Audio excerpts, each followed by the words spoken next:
Y creo que la ciudad es el mayor experimento de los humanos. Es el más largo y el que tiene mayor desarrollo. Si algo pasa en la calle es que se llaman las cosas por su nombre. Eso no pasa en los otros escenarios que no son la calle. Cali tiene diferentes ciudades dentro de sí misma. No había pensado nunca un chico de Terrón tener un amigo del Colombo, ni un chico del Colombo tener un amigo en Terrón.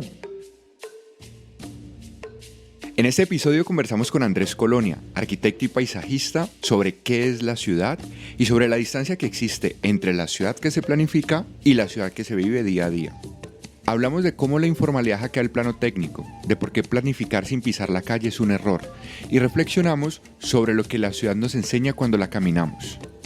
Mi nombre es Freddy Bustos y esto es Nos Falta Calle, un podcast para salirnos de los lugares comunes desde los que habitamos, pensamos y hacemos ciudad. ¿Qué crees que damos por sentado cuando hablamos de ciudad? Wow, bueno, gracias por invitarme al piloto. Precisamente porque un piloto es un experimento, es la primera prueba, ¿no? Y creo que la ciudad es el mayor experimento de los humanos.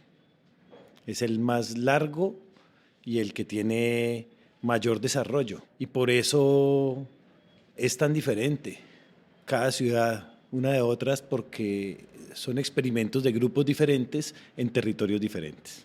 La ciudad, creo yo, que está hecha y haciéndose constantemente, como la vida de los que la hacen.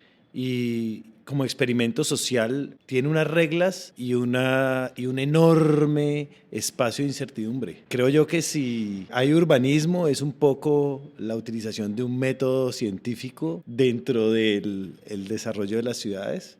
Y por eso hay unas que son un poco más metódicas y tienen más rigor, y hay otras que no. Claro, hay un tema de los imaginarios que uno siempre se está preguntando y ahora que Cali en el 2025 estuvo hablando mucho de la visión de ciudad y conecta mucho con esos imaginarios que la gente tiene sobre la ciudad. ¿Vos cómo crees que esto puede impactar? O sea, uno ve a Medellín diciéndose, nosotros somos la más innovadora. Ves a Bogotá diciendo, nosotros somos la capital cultural o la capital mundial de la bicicleta. Y ves un Cali diciéndose, nosotros queremos ser como Singapur, queremos ser como Barranquilla, queremos ser como otras ciudades. ¿Vos cómo crees que esos imaginarios colectivos pueden incidir en cómo se delimita esa ciudad? Pues entrar a hablar de imaginario sobre un experimento es difícil, porque lo poco que puede hacer una comunidad cuando plantea el experimento de la ciudad es plantearse una misma búsqueda, ¿sí? Vamos a intentar ser esto.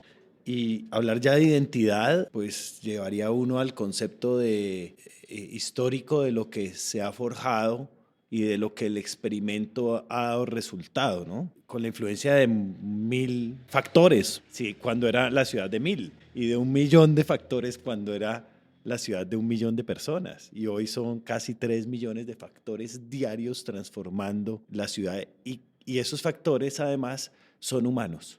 No son como en un experimento de química o con un experimento de otras ramas que tratan de ser factores estándar, sino que la persona que sos hoy no es la que vas a ser en 20 años. O sea, que los imaginarios que tenías hoy, pues en 20 años te ha transformado tanto la vida, no solo esta ciudad, sino las otras, y la interacción social, que no sabes si ese imaginario era lo que querías para ese momento.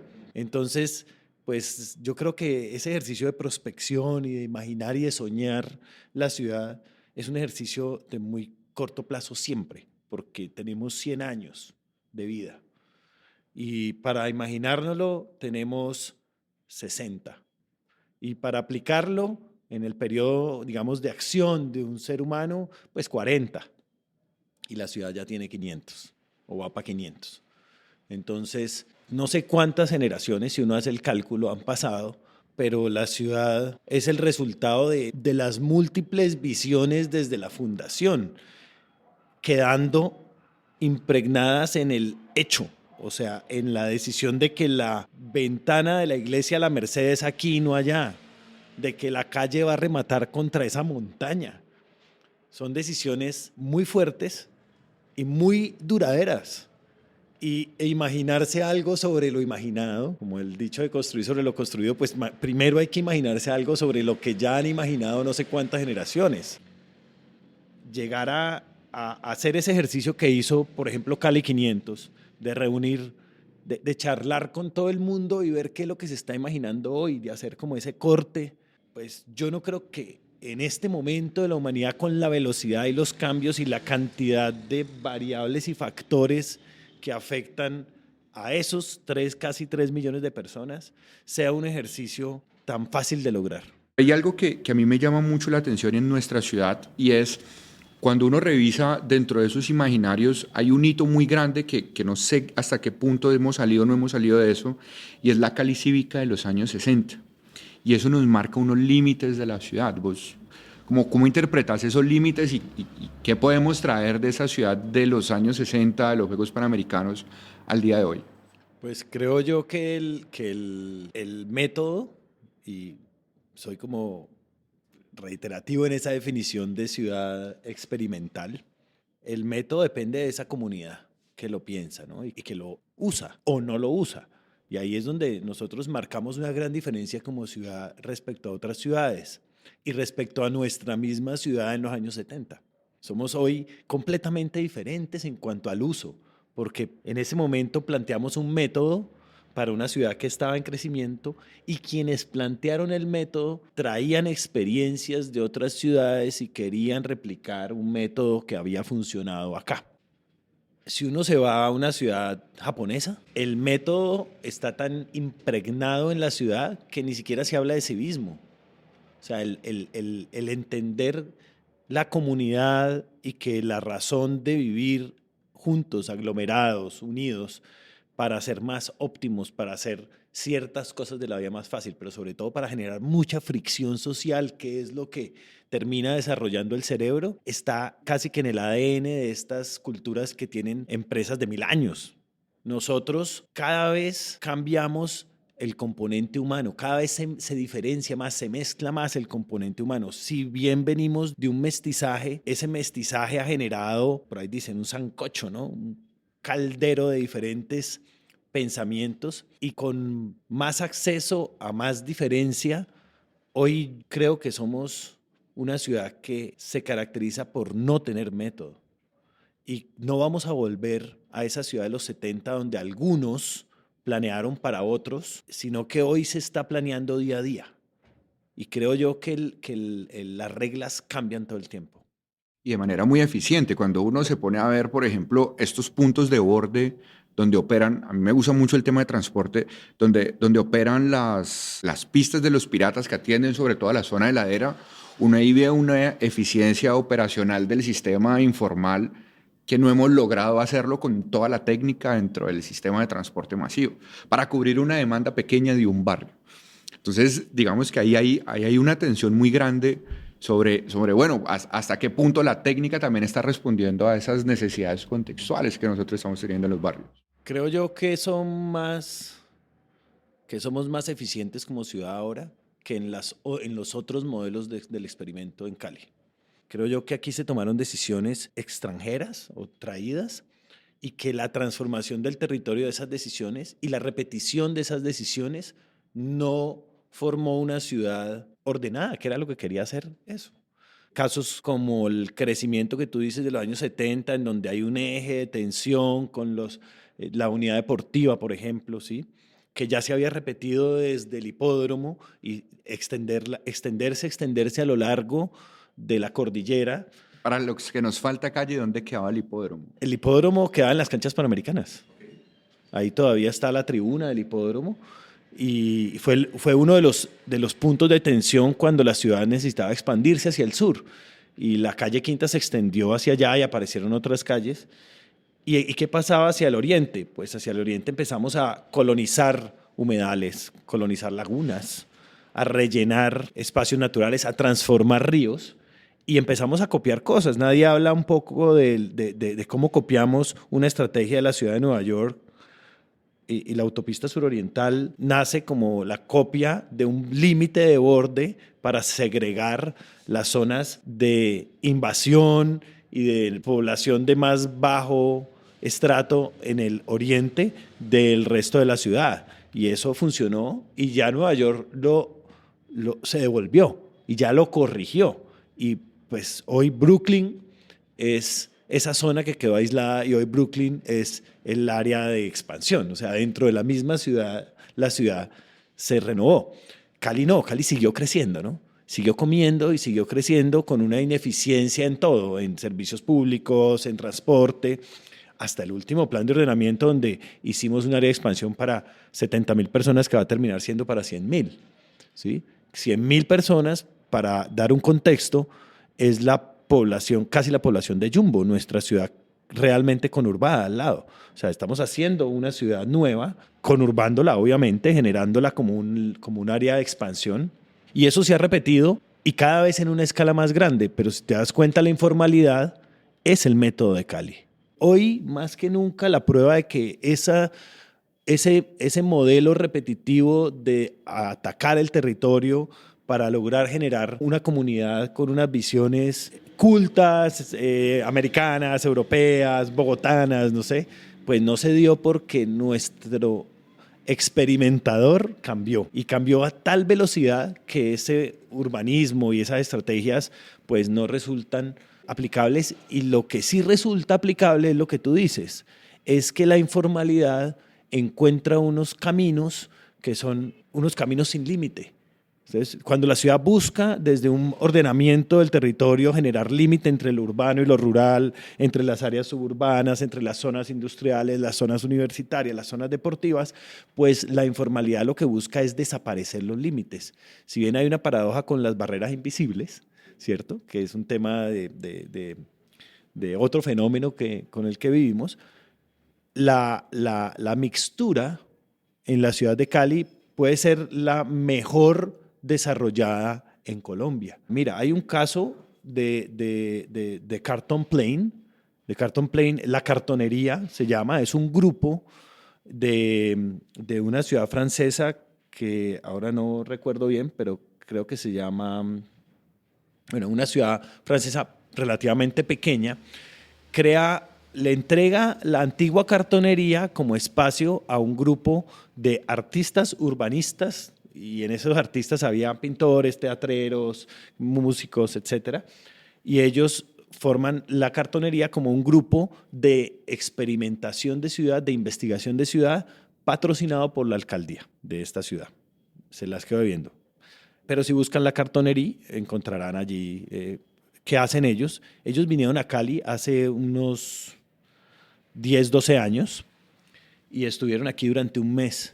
Y escogieron Cali precisamente por ser la ciudad más diversa de Colombia y de una ciudad de un tamaño pues importante y similar, incluso más grande que la ciudad donde estaban ellos. Y el experimento que hicieron, después de hablar con muchas personas, fue mostrar que Cali era una ciudad que tenía un potencial turístico enorme cuando hace 12 años no había tal potencial todavía. Y el fenómeno que más les llamó la atención eran los alquileres de bicicleta privados que había en el límite entre Siloé, que es una ladera, y en la calle Quinta, donde está el sistema de transporte público. Y esos alquiladeros pues no lo tenían ellos en una ciudad ordenada, con un sistema de transporte público multimodal, con una gran conexión, y se llevaron esas ideas para la ciudad. O sea, ni siquiera Cali lo tienen mapeado allá, y aprendieron de acá. Hay un tema que llama mucho la atención y es, uno creería que hemos aprendido, pero resulta que ahora nos presentaron la propuesta del Plan de Ordenamiento Territorial y nos presentaron la Autopista Metropolitana del Oriente, y es correr 2.5 kilómetros ese borde. Y una vez más, el borde autopista. Es decir, lo que haremos sobre Navarro en general va a ser una vez más expansión. Pero digamos que hay algo que estabas mencionando sobre estos límites, y es cuando una ciudad crece, ¿qué es lo primero que desaparece y qué aparece en estas dinámicas de la coyuntura que nosotros tenemos?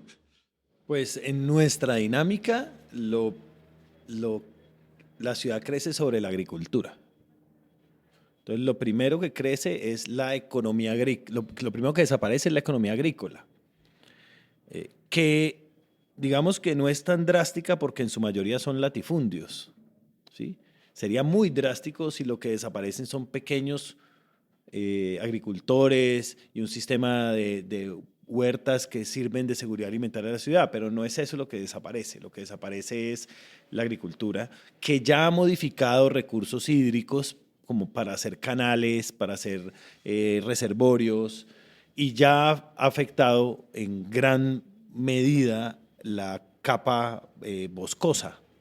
Entonces, lo que desaparece es la agricultura. Y en eso, pues desaparecen un montón de zancudos y insectos que están asociados a la agricultura, pero también desaparecen cosas buenas. A veces uno todo lo ve mal porque tiene una educación urbana, tiene mucha casa y poca calle, pero de pronto, si uno mira las cosas con otro ojo, se da cuenta que lo que desaparece también con la agricultura es el glifosato, que ha sido un producto que se ha usado, aparte de ser un gran defoliante para la coca, es un gran defoliante para el tomate y es un gran defoliante y se usa muchísimo en los cultivos, y eso es un gran contaminante en nuestras fuentes de agua.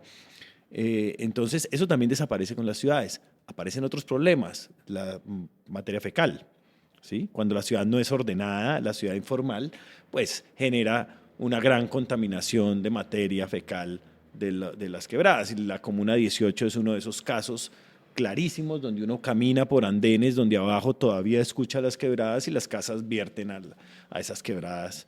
No todas, han hecho algunos ejercicios de mejoramiento integral de barrios, pero eso, por ejemplo, todavía sucede.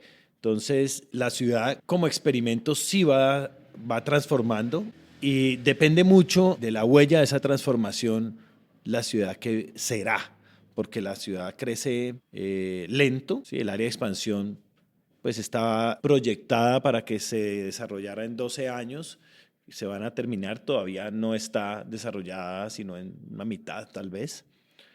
Los servicios públicos por primera vez son construidos por los privados, ¿sí? Cosas que son nuevas en los modelos económicos y en la relación entre lo público y lo privado en las ciudades, que no necesariamente está mal, pero que pues uno aprende como ciudad también a irlo mejorando. Y yo creo que si la ciudad no plantea como visión o como marco de visión el que tiene que aprender de los errores que generó, se daña el experimento. Y eso es lo que nos está pasando un poco. Nosotros repetimos los errores porque no los evaluamos, porque cuando hacemos un plan maestro o un plan de ordenamiento territorial, en el diagnóstico no se castiga lo suficiente los errores, no se describen suficiente los errores. Entonces, ese es el problema nuestro, es que estamos en un experimento en donde ni siquiera estamos aprendiendo de esa prueba y error, sino que simplemente estamos haciendo el experimento. Sí, hay una discusión que siempre nos hacen, y es que nosotros estamos actuando conforme a la ley, pero a veces la ley misma genera esas tensiones. Entonces uno dice, hay una propuesta que teníamos en algún momento y es como, ¿y qué pasa si nosotros controlamos bordes con huertas? Y empezamos a generar en esos cultivos que tenemos gigantescos en el oriente de la ciudad, generamos pequeñas parcelas y empezamos a trabajar sobre esas parcelas en un tema ni siquiera de soberanía alimentaria, en un tema de trabajo, en un tema de reconocimiento de quienes llegaron en procesos de migración pueden llegar a estos espacios. Y la respuesta es no se puede, porque la forma de hacer ciudad es cómo creamos zonas de compensación para que las constructoras puedan seguir expandiendo, y aquí hacemos un borde, un parquecito, un colegio y demás. Pero ahí aparece un rol de las constructoras, y es bueno, ¿qué papel están jugando estos grandes intereses? Porque cuando te pones a ver las recomendaciones al POT, aparece que fueron los que más recomendaciones hicieron. O sea, aparece como en recomendaciones Sociedad Colombiana de Arquitectos, que por ahí perteneces, que hicieron unas recomendaciones, Sociedad de Ingenieros, aparece Camacol, y Camacuala aparece con 200 recomendaciones y las otras instancias con 9 recomendaciones. Entonces ahí llama la atención como qué papel juegan estas constructoras en la redefinición de esos límites y en las dinámicas de la ciudad, y también en que no se evalúe esos experimentos como vos estás diciendo. Si algo pasa en la calle es que se llaman las cosas por su nombre. Eso no pasa en los otros escenarios que no son la calle. Se trata de maquillar, de hablar diferente. De hecho, la ley no es práctica. O sea, la ley es un promedio donde podemos mantener a raya todas las opiniones. Eso es como una regla, ¿no? Como una ley, porque tenemos tantas variables, vamos a tratar de encontrar qué es transversal. Pero no necesariamente eso es práctico, ni siquiera lógico, porque puede que lo lógico sea lo que otra mayoría quiera, o puede que lo lógico sea lo que nadie sabe que quiere, pero que le va a funcionar a todos en un proceso de desarrollo, o sea, en el tiempo. La empresa constructora ya no existe. A mi parecer, las empresas que se llaman constructoras son empresas de desarrollo inmobiliario y empresas financieras. Porque si usted hace una evaluación de las empresas constructoras de los años 70 que hicieron la ciudad, estos edificios del centro modernos, maravillosos, pues usted podía preguntarles cuántas máquinas tenían, cuál era su personal de construcción. Hoy usted va a una gran constructora y si tienen una retro o dos es mucho, todo el resto de ahí en adelante es tercerizado. El personal que tienen de planta es el personal de gerencia, un poco el personal de diseño, un poco el personal de dirección de obras, pero el resto, los maestros de obra y de ahí para abajo, todo se terceriza. Entonces, lo que sí es transversal en eso es el negocio y los rendimientos financieros. Y resulta que las ciudades no necesariamente tienen que ser rentables, porque hay muchas pruebas históricas de que lo que ha desarrollado una ciudad es lo no rentable, es gastarse un montón de plata en hacer un nodo de equipamientos o es gastarse un montón de plata en clasificar el territorio, por ejemplo. Y en eso hay que reconocerle a los gringos que los gringos sí tienen una clasificación del territorio muy clara y casi que infalible. Y es que en el downtown usted tiene los lotes más pequeños con las densidades más altas y con los valores más altos. Y de ahí para afuera, el tamaño del lote va creciendo, los valores se van reduciendo mientras más te alejas de la ciudad y eso genera una planificación de años en donde la ciudad sabe cómo va a ser en 30, 40, 50 años, pero además también genera una clasificación de usos del suelo. Nosotros no tenemos sino 3 clasificaciones del suelo, que son urbano, rural y en la mitad algo que llamamos suburbano. Y no tiene ni siquiera una definición de tamaños de los lotes, de densidades de ocupación, cambian por ciudades. Si hoy vas a un pueblo, vas a encontrar condominios en áreas suburbanas que supuestamente son campestres, con lotes de menos de 1.000 metros y casas de 500. O sea, con una densidad superior a la densidad urbana. Porque la ley, que supuestamente debe organizar y regular todo, pues es un promedio. Entonces, como es un promedio, yo la estiro para abajo, la estiro para arriba, la estiro para donde me sirve. Entonces, alcaldes de municipios pequeños o grupos económicos de municipios pequeños la han estirado. Y a los constructores que son inmobiliarios y financieros, pues en Cali el transformar la tierra agrícola a edificios homogéneos, iguales, que generan la mayor eficiencia con unos indicadores de eficiencia económica muy buenos, pero con unos indicadores cualitativos en calidad espacial muy malos. Están rompiendo la definición de los estratos, por ejemplo. Algo que uno pensaría que no está planeado. Ese es un fenómeno asociado también a jalar la ciudad para el lado que uno le conviene. Bueno, esa incapacidad de pilotear, o la vez que es de parte de quienes están tomando decisiones, porque la institución no es capaz, o porque los profesionales que están llegando allá a esos lugares de tomadores de decisiones en general le tienen mucho miedo y mucha reserva a esa experimentación. Como, ¿cuál es tu diagnóstico de por qué eso no pasa? Los indicadores Son los que generan la medición de la eficiencia en un cargo de cualquier persona. Y los indicadores, pues, sociales son etéreos, los indicadores económicos son súper claros. Entonces, y hay un muchísimo rigor legal en los cargos públicos, que sirve como disculpa y también como control, ¿sí? Somos un país que también ha buscado los atajos.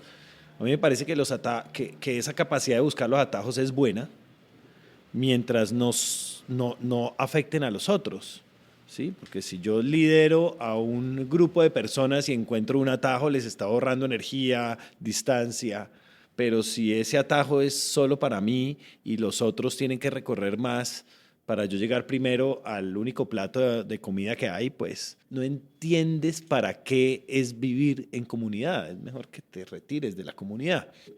Todo el modelo se ha ido armando para que no haya capacidades de experimentación y para que las nuevas ideas sean difíciles y se bloqueen. O sea que aparte de que hemos hecho una ciudad con modelos de experimentación extranjeros, que no hemos sabido ni siquiera entender que hay que revisar la prueba y error para saber del error y no volver a cometerlo. Además, hoy no queremos experimentar. Y hay experimentos de muchas otras ciudades que funcionarían acá. En el mundo hay experimentos grandísimos, incluso después de pandemia se han popularizado esos experimentos de agricultura dentro de las ciudades, y no es sino ver en Google Earth la ciudad de Hamburgo, cómo ya no tiene casi separadores. Todo ha sido concesionado para agricultura en pequeñas parcelas. Es enorme el desarrollo agrícola de lo que está sucediendo en muchas de las ciudades de Alemania, donde la gente no lo usa solo como un hobby, o sea, realmente es una terapia. Y genera un volumen de seguridad alimentaria. En estos días estaba hablando con un arquitecto amigo que trabaja en Rotterdam, y él lo veía con un poquito más de crítica de lo que nosotros lo vemos acá. Él decía que no era productivo, ¿sí? Y yo le decía que pues era productivo para cuántos. Me dice, no, a duras penas para la familia. Y yo, con eso es suficiente. Con que cada familia tenga su pequeña parcela es suficiente. La ciudad tiene espacios, como hemos estado desde históricamente usufructuando el territorio desde la colonia, desde la conquista, pues hay engordes de lotes dentro de la ciudad y no tenemos una política de lotes baldíos, como si, por ejemplo, hay en Copenhague, que usted no puede tener un lote vacío 2 años, tiene que venderlo o construirlo. Y si lo tiene vacío, también lo tiene disponible para que el Estado se lo pueda alquilar a pequeños proyectos en diferentes temporadas. Por ejemplo, bares en verano que montan en arquitectura efímera unos modelos y luego los retiran, tienen la obligación de retirarlos, usufructúan el lote de otro en un sitio caliente o una zona buena desde el punto de vista económico, y la persona que lo tiene engordando, pues haciendo eso, puede tenerlo otro año más, digámoslo así. Hola, soy Hugo Correal, productor de Nos Falta Calle, y me alegra mucho que tengas interés en pensar y construir la ciudad que queremos ser. Durante varios meses grabamos esta primera temporada para asegurarnos de que cada 2 semanas tengas disponible un nuevo episodio.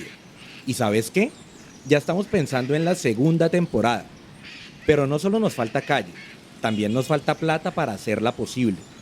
Así que si estas conversaciones te ayudan a ampliar tu comprensión de la ciudad, si te motivan a explorarla, a vivirla y a callejear, considera hacer un aporte para financiar este proyecto. En las notas del episodio está toda la información.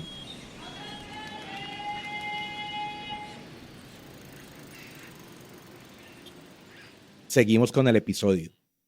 Vos ahora mencionaste ese tema de que las constructoras hace un tiempo también hacían algo parecido a la ciudad, o sea, generaban más o menos un aporte a diferencia de las que ahora no lo están haciendo. ¿Hasta dónde llegó ese límite de esas constructoras en términos territoriales aquí en la ciudad? ¿Hasta dónde, como esa visión de la constructora como un aporte a la ciudad, hacía algo? ¿Y cuándo perdimos esa noción?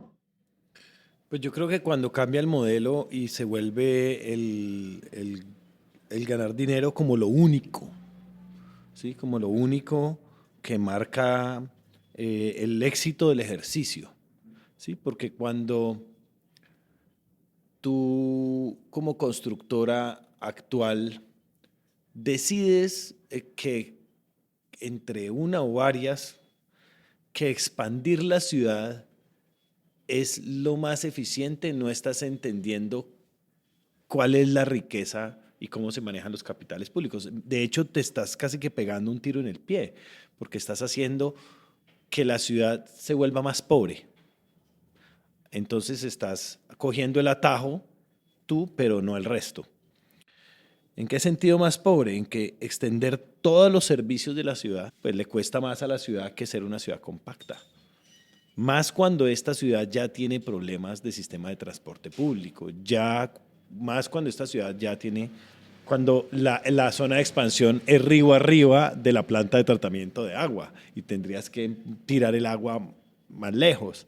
Es como no entender la ciudad, y yo creo que ahí está la diferencia entre los constructores de antes y los de ahora. Había un poquito más de compromiso con los recursos de la ciudad y entender que si el papá gobierno le va bien, a todos nos va bien, ¿sí? Aquí no importa ya, o sea, ya las últimas decisiones, y si este plan de ordenamiento territorial tiene un área de expansión, es volver a repetir. No sé si lo tiene, no lo he visto, pero supongo que sí debe tenerlo, porque el modelo de construir de las constructoras actuales es un modelo que funciona excelente en suelos planos, pero no funciona en laderas. Para montar este modelo, que además es de origen socialista, ¿sí? Que es el modelo que hizo la Unión Soviética para lograr las viviendas sociales con la mayor eficiencia económica posible, no funciona o no aplica bien, tendrías que aplanar las laderas.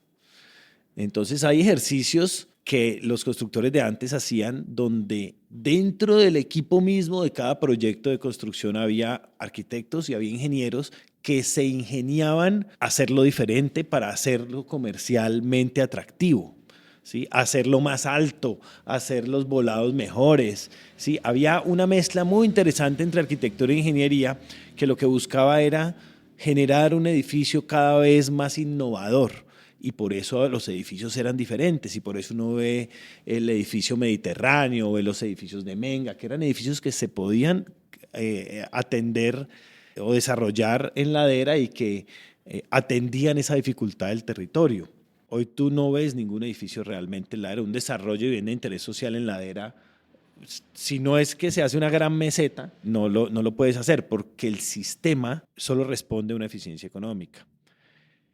Por eso hay una expansión. Y construir sobre lo que ya está construido, como coger un barrio de unas casas de un piso, 2 pisos, juntarlas, comprarlas y construirlas, pues no hay políticas claras para eso, para beneficiar precisamente a estos mismos constructores. Proyectos como lo que hizo la ciudad en renovación urbana en el centro hace 16 años tal vez, es una estrategia fallida, porque una ciudad que no había renovado nunca nada, porque tenía las cosas de los años 70, o sea, es una ciudad que tenía todo medio nuevo, y entonces cuando decide la ciudad meterse a renovar, pues escoge la zona más difícil y más grande, o sea, la olla, y resulta que ahí hay unos problemas sociales que primero tendrías que atender. Entonces decidimos como ciudad renovar la zona más difícil, la zona que tenía más problemas, la zona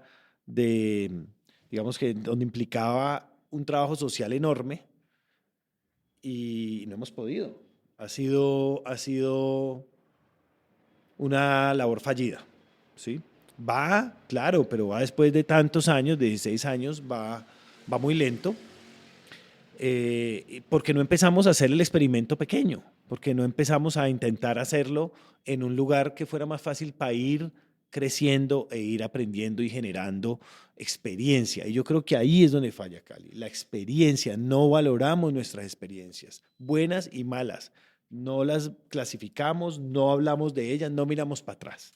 Solo queremos mirar para el frente y quejarnos un poco de lo que pasa hoy, ¿no? Ahí hay un tema que te faltó por responder respecto a la pregunta que te hice, y es en límites geográficos, uno hasta dónde puede identificar esa ciudad construida como ciudad en general y de dónde hacia allá pasa puro mercado. El habitante de la ciudad se guía por la percepción que le dan las fachadas de los edificios, los anchos de las vías, la vegetación, y genera como un modelo de entorno y entiende la ciudad recorriéndola. ¿Sí? Entiende la ciudad moviéndose. Cuando te montas en un sistema de transporte público en ciudades muy homogéneas, te montas en Suiza, tú ves todo igualito. Pero cuando tú te montas en Cali, tú ves los cambios de cada sector. Los cambios son muy bruscos, ¿sí? Son muy fuertes. Son cambios de pasar de una ciudad que muestra un orden, pero que tiene una gran ventaja, que es tener una gran arborización, y cuando vas a la zona rural, o las zonas de borde, donde se supone que estás más cerca de lo rural, resulta que no hay árboles. Hay unas ambivalencias propias de nuestra cultura y de lo que hemos creado con tantas diferencias de visiones, o con tanta falta de visión también en algunos casos. Pero sin querer criticar, lo que sí creo yo que marca la ciudad en su límite es el descuido. No hay ningún borde de la ciudad que esté cuidado, por lo menos en la nuestra. Para donde usted salga va a encontrar crecimiento informal, va a encontrar toda esta autoconstrucción que ha evolucionado y que ha generado mecanismos, y va a encontrar unas conexiones con las grandes autopistas que marcan el territorio fuera de la ciudad. Pero de pronto donde uno no encuentra límites es en el pedazo que más conurbado tenemos, que es la calle 70 del norte, en donde usted está a un lado y es Cali y al otro lado es Jumbo, y si bien es industrial, ya hay una serie de negocios allí que son, sí, hay gente que vive en Los Álamos y merca en Jumbo, ¿sí? Y gente que vive en Prados del Norte y cruza la calle nomás para ir al Superinter. Entonces ahí es donde nosotros también tenemos que entender que los límites de la ciudad los ponen las otras ciudades y los ponen nuestros cuerpos naturales, y así definimos esos límites administrativos, pero dentro de la ciudad tú también encuentras límites, que eso es lo que lo vuelve extraño. Y no solo las grandes autopistas generan límites, la suroriental es un límite. Llegas ahí a la suroriental y definitivamente si tú no tienes que pasar al otro lado, pues porque hay algo muy extraño, pues no pasas. Y lo mismo de allá para acá, ¿sí? Otro límite importante pues es la ladera. ¿Sí? Cuando tú llegas al piedemonte, exactamente en el punto del piedemonte, encuentras que los que han desarrollado la ladera pues son los invasores. Y tú notas otra ciudad allí. Entonces yo digo que Cali es como esos animales que tienen diferentes tipos de carne en sí mismo. Cali tiene diferentes ciudades dentro de sí misma. Como un diagnóstico de un plan de ordenamiento territorial, pues debería ser, en esta visión experimental que yo tengo de la ciudad, pues uno debería hacer un diagnóstico honesto, un mapeo claro de lo que tiene la ciudad. Entonces, como estas ciudades, son muchos modelos de ciudad dentro de ella, pues mapear esos modelos de ciudad y montarle una data. Me acuerdo que el grupo de la cartonería, cuando vino en ese mes, entre los muchos experimentos que hicieron, ellos se enfocaron en los vendedores ambulantes. Y para ellos los vendedores ambulantes eran lo más bello que habían encontrado en Latinoamérica, y ellos venían de Brasil y venían de muchos lados, pero en Cali lo encontraron con mucha fuerza.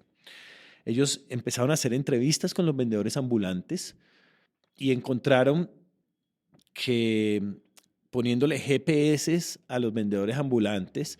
Había, por ejemplo, un señor que no se me olvida, llamaba Fernando, que vendía piña y que se hacía 16 kilómetros con su carreta todos los días. Y ellos mapeaban la ruta y la ruta era supremamente eficiente. Esa ruta les mostró a ellos, y lo hicieron con varios vendedores ambulantes, les mostró a ellos que estas personas tenían una capacidad de atajo, pero además de conectar unos puntos que económicamente le daban sustento a su negocio, que era vender piñas.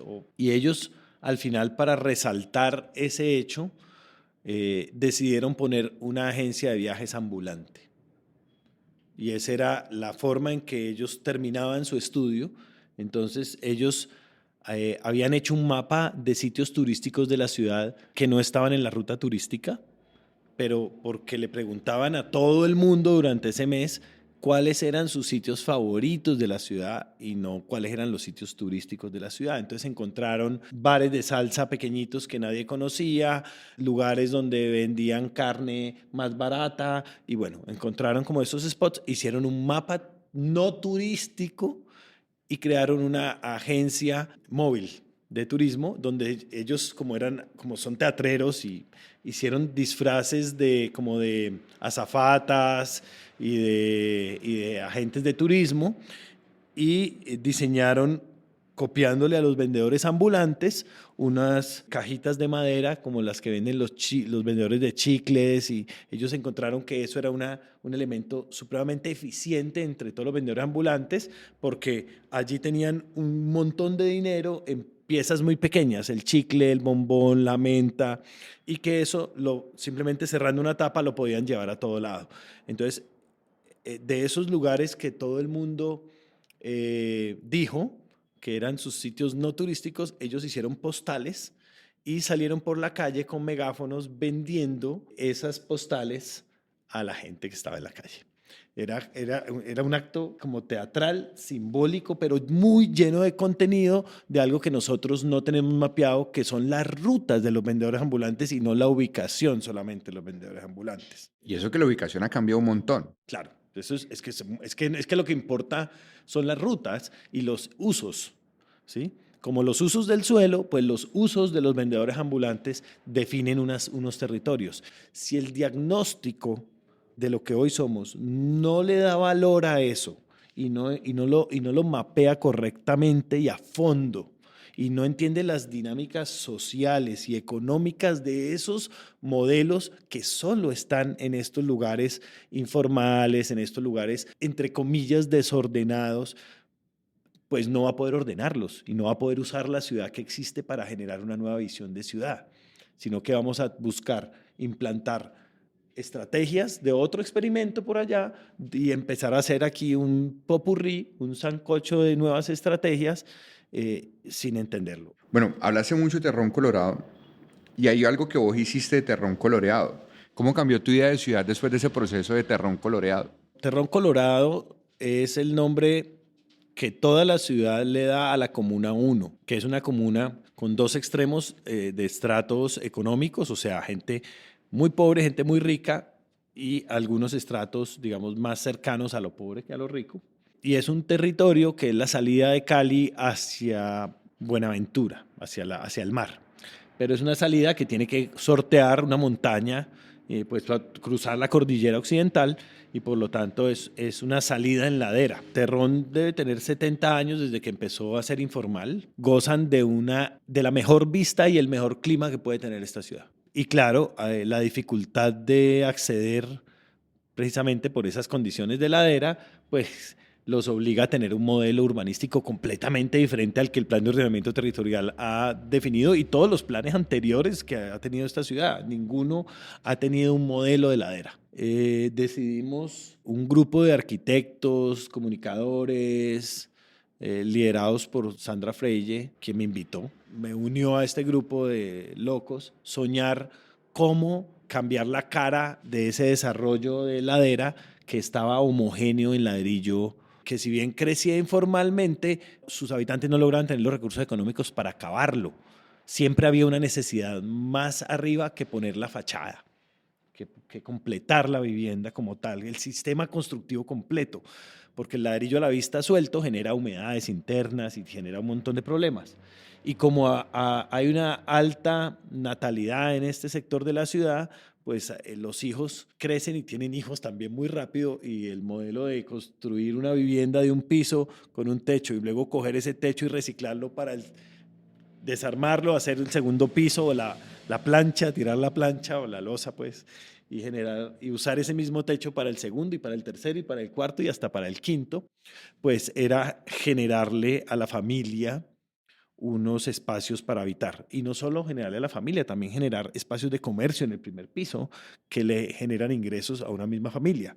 Entonces aquí pues veíamos que había muchísimos valores y queríamos aportar trayendo dineros del sector privado y mejorando la autoestima de los habitantes. La comuna estaba estigmatizada, pero sobre todo la zona de ladera de la comuna, que toda la ciudad, como dije ahora, conocía como Terrón Colorado, porque no conocen que hay 23 barrios. Entonces queríamos primero entender el territorio, conocer la gente y darle a conocer al resto de la ciudad que este sector por el que todas las personas de la ciudad salían hacia la vía al mar, porque era un paso obligado, pues era parte de la ciudad, no era otro pueblo, no era otra ciudad, y que además tenía unos barrios y que tenía unas personas que se identificaban con su barrio y lo defendían y lo habían construido y por lo tanto lo querían. Entonces nos inventamos la Fundación Terrón Coloreado. Lo que hicimos fue, después de muchas discusiones y ideas, pensar cómo hacer para mejorar la autoestima, y dijimos hay que actuar sobre la primera piel de la arquitectura, que es la fachada. Como las personas se visten y es, digamos, una primera imagen y con eso también impactas el autoestima, pues las fachadas debían impactar el autoestima. Entonces, lo primero que hicimos fue ir a recorrer, con un contacto con el otro, con las comunas, ir y recorrer, y decidimos empezar a hacer un piloto cerca de la iglesia San Ignacio de Loyola, eran 25 viviendas, y la idea era que las viviendas las pintábamos con personas de otro sector de la ciudad plana, de la ciudad favorecida, de la ciudad rica. Era llevar gente de estrato 6 a que le pintara las casas a estrato 1 y 2, gratis, sin ningún tipo de experiencia de haber pintado, porque digamos las personas no habían nunca pintado. Capacitarlas en un día, darle los materiales, controlar que se hiciera lo acordado en cada vivienda, divertirnos, compartir comida y bebida y ver qué pasaba. Desde el primer día que hicimos el piloto nos dimos cuenta que eso era una metodología que hacía ciudad, sin construir nada, pintando. Y pintábamos las casas como estaban. Fuimos un mes antes del primer piloto, tocamos puerta a puerta todas las casas del sector que escogimos y encontramos primero pues muchísima desconfianza. Todo el mundo creía que le íbamos a pedir el voto. Entonces fuimos experimentando la recepción de la propuesta. La propuesta era muy sencilla. Nosotros venimos a pintarle la fachada de su casa gratis, pero usted tiene que hacer algo. Tiene que el día anterior limpiarla y empapelar las ventanas y lo que no quiere que le pintemos, y escoger de esta paleta de colores. Entonces nos enfrentamos muchas veces a la discusión familiar en la puerta de la casa de qué color escoger. Nadie dijo que era feo ningún color, todo el mundo empezaba a escoger los colores y nosotros con eso hacíamos toda una preproducción de para cada casa qué colores, y no quiere decir que cada casa tenía un color, habían casas que tenían 5 colores. Porque nosotros le brindábamos una asesoría arquitectónica gracias a que éramos un montón de arquitectos y le decíamos pinte ese dintel de un color, pinte esa columna. O sea, no le decíamos el color, le decíamos que habían partes del edificio que podía resaltar. Dentro de la sabiduría de que la gente había hecho bien su casa. Nadie hizo mal su casa, porque la hicieron ellos. O sea, sería atrevido pedirle un conocimiento arquitectónico a las personas que lo han hecho con sus manos entre domingos de sancocho y casi que con materiales donados o comprados o reciclados, correcto. Entonces, ahí no hay bien o mal, o sea, ahí no hay arquitectura, ni siquiera hay normas. Pintamos casas de cartón como pintamos casas repelladas. Había gente que hacía el esfuerzo durante el periodo en que nosotros hacíamos la preproducción de repellar su casa porque la tenía en ladrillo limpio para que de una vez le quedara, y había gente que no podía. Y nosotros utilizamos las redes en esa época, Facebook, para hacer una convocatoria. Y claro, llegaba la gente del Colegio Bolívar, de la Universidad ICESI, de la Universidad Javeriana, gente divinamente. Entonces nos encontrábamos además en una zona segura, en el Parque El Peñón, lugar del corazón de todos los ciudadanos. Y lo que hacíamos era explicarles que nos los íbamos a llevar para allá en un bus. Llegábamos allá y les explicábamos cómo usar las herramientas, cómo se pinta, cómo proteger, cómo tener cuidado, cómo introducirse a cada persona, y nosotros habíamos hecho una ficha donde se veía la foto cómo estaba hoy y cómo iba a quedar. Y esa era la guía. Había gente que llegaba sola, había gente que llegaba en parejas y había gente que llegaba con parches de 10 y 20 personas. Entonces los grandes los dividíamos. Entonces una casa podía tener 5, 8, dependiendo del tamaño. Distribuíamos las casas de acuerdo a los grupos, pero también armábamos grupos. Pintamos 3.500 casas en 6 años. Llegamos a tener jornadas donde pintábamos 80 casas desde las 10 de la mañana hasta las 3 de la tarde, con gente que no sabía pintar. Y lo que movió el proyecto era lo que pasaba al final, lo que quedaba al final, y lo que pasaba al otro día y a los 2 días. Me acuerdo mucho de una mamá que no quería que su hija fuera, porque le daba miedo, porque era una zona estigmatizada. Entonces nos llamó y dijo: ¿cómo mi hija, que es de un colegio, va a ir allá, y ustedes cómo le van a dar seguridad? Obviamente los padres pedíamos un montón de documentos para estar seguros, ¿sí? O sea, si era una menor de edad, tenía que tener una carta del acudiente, etcétera. Pero pues la niña quería ir con sus amiguitas a echarse pintura en la cara, a jugar y de paso a trabajar, porque era la única forma, pero sobre todo porque era muy chévere tomarse las fotos en esa actividad. La mamá pues nos criticó durísimo, nos dijo que éramos muy irresponsables. La niña pues fue y luego llegó y le dijo a la mamá que había pintado una casa que era más pequeña que su cuarto. Entonces la mamá se conmovió y fue y conoció la casa. Y después nos llamó y nos dijo que, pues, que eso le había cambiado como la mente a la hija. Ahí nos dimos cuenta que por Facebook los chicos de estrato 6 se juntaban con los de estrato 1 y se volvían iguales. No había pensado nunca un chico de Terrón tener un amigo del Colombo, ni un chico del Colombo tener un amigo en Terrón. Y ser amigos y tener una relación a largo plazo.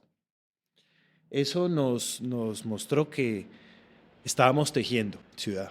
Y mucha gente, ya grande hoy todavía hay gente que mantiene su amistad y gente que va a Terrón sola. Eso yo creo que es un fenómeno de lo que puede ser Cali, de lo que puede pasar en Cali. Nosotros a veces creemos que la única forma de hacer ciudad es en el núcleo pequeño y olvidamos completamente que la ciudad se genera en red. Entonces, lindo esa experiencia. Hay un caso que fue muy chévere, y es que en la visita que hacíamos antes, la previa, nos dimos cuenta que habían 2 vecinos, uno de la América de Cali, hincha, con todo, su casa por dentro llena con los afiches, con todo, con las fotos de toda la historia de la América de Cali, y otra persona del Deportivo Cali que vivía enfrente. El del Deportivo Cali tenía un escudo de metal en su fachada del Cali grandísimo, y el otro pues tenía que verlo, y tenían un conflicto muy fuerte. Logramos hacer que 5 jugadores del Cali de ese momento y 5 jugadores del América fueran a pintar cada uno la casa del otro, del color del otro, porque los convencimos de algo muy sencillo, que cuando usted mira por su ventana, usted ve la casa es del otro, y que qué bonito sería ver la casa con el color de su equipo. Entonces convencimos al del América de Cali que pintara su casa de verde por fuera, y al del Deportivo Cali que pintara su casa de rojo, y lo pintaron jugadores de su equipo, y eso fue muy bonito. Y bueno, fue bastante taquillero, ¿no? Eso se volvió un conflicto que por las firmas y todo de los jugadores. Pero eso pasa y solucionamos un poco ese conflicto que había. Como muchos otros conflictos, logramos solucionarlos con pura buena onda y sobre todo haciendo entender que la fachada de la casa es más de la calle que de la casa. Nos Falta Calle es un podcast de Integrados producido por Hugo Correal de Calípolis y financiado por Vicilab y Calípolis. Camila Calderón, la Calderón, es la diseñadora gráfica y administra las redes sociales.